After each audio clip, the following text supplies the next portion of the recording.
नौकरी करने वाले लोगों को सैलरी के अलावा किसी चीज की चिंता रहती है तो वो है पेंशन। लेकिन सरकार ने उनकी इस चिंता को बड़ी राहत दे दी है, क्योंकि अब कर्मचारियों को 20 साल की नियमित नौकरी के बाद भी पूरी पेंशन मिलेगी। इससे पहले सरकार 25 साल वालों को ही पूरी पेंशन देती थी, लेकिन अब ये कैसे होगा, ये बदलाव कैसे हुआ है, क्यों हुआ है, इससे किसको फायदा होगा, कैसे फायदा होगा और आप इस स्कीम को कैसे चुन सकते हैं। देश में 1 अप्रैल 2025 से यूनिफाइड पेंशन स्कीम यानी कि यूपीएस लागू हो गई है, लेकिन अब इसको लेकर के सरकार ने एक बड़ा फैसला ले लिया है। सरकार ने यूपीएस से जुड़े नियमों में बड़े बदलाव कर दिए हैं। सरकार ने पेंशन स्कीम को लेने के लिए पूरे 25 साल की नौकरी की शर्त को घटाकर 20 साल कर दिया है। मतलब अब आपको इस स्कीम के अंदर पेंशन लेने के लिए पूरे 25 साल की नौकरी करने की जरूरत नहीं है। 20 साल की नौकरी करने वाले लोगों को भी इसका पूरा लाभ मिलेगा। इसका मतलब है कि लंबे समय तक सेवा देने वाले लाखों केंद्रीय कर्मचारियों को रिटायरमेंट के बाद पूरी पेंशन का हक मिलेगा।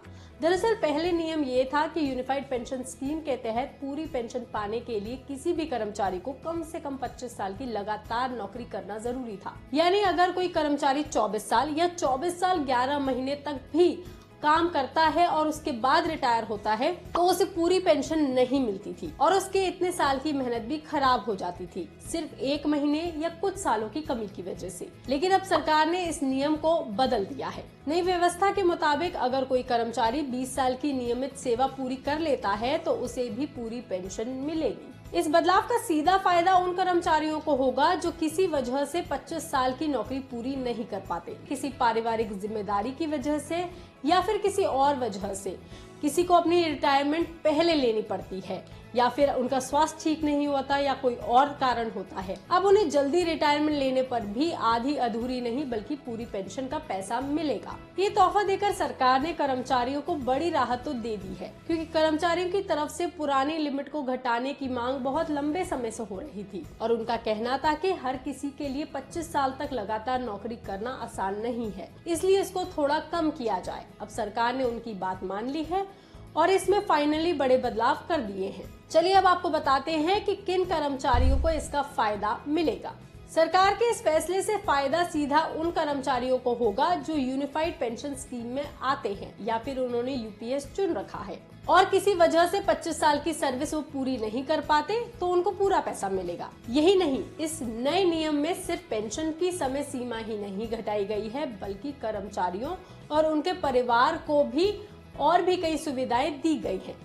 यूपीएस चुनने वाले कर्मचारी अगर नौकरी के दौरान दिव्यांग हो जाते हैं तो उसे भी पूरी पेंशन का लाभ मिलेगा। वहीं अगर सर्विस के दौरान उसकी मृत्यु हो जाती है तो उसके परिवार को सुरक्षित पेंशन मिलेगी। परिवार चाहे तो सीसीएस पेंशन रूल या फिर यूपीएस के नियमों में से किसी एक का ऑप्शन चुन सकता है। इसका मतलब है कि रिटायरमेंट के बाद ही नहीं बल्कि नौकरी के दौरान किसी अनहोनी की स्थिति में भी कर्मचारी और उसके परिवार को आर्थिक सुरक्षा मिलती रहेगी। अब आपको ये भी बता देते हैं कि यूपीएस कौन चुन सकता है और कैसे चुन सकता है। अभी ज्यादातर कर्मचारी एनपीएस में आते हैं, लेकिन 1 अप्रैल 2025 से केंद्र सरकार ने यूपीएस लागू कर दी है, जो एनपीएस का एक विकल्प है।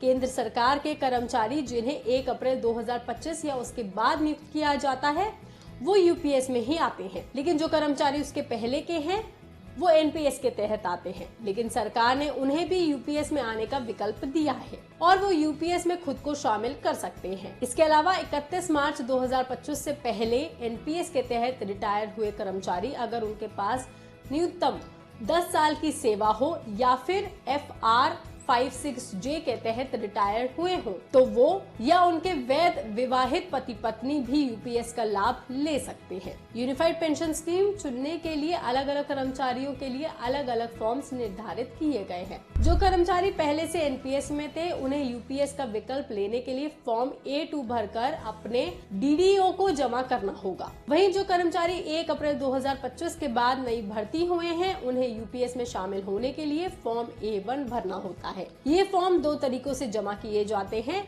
या फिर आप इसे ऑनलाइन भर करके सबमिट कर सकते हैं या फिर ऑफलाइन अपने हेड ऑफ ऑफिस या डीडीओ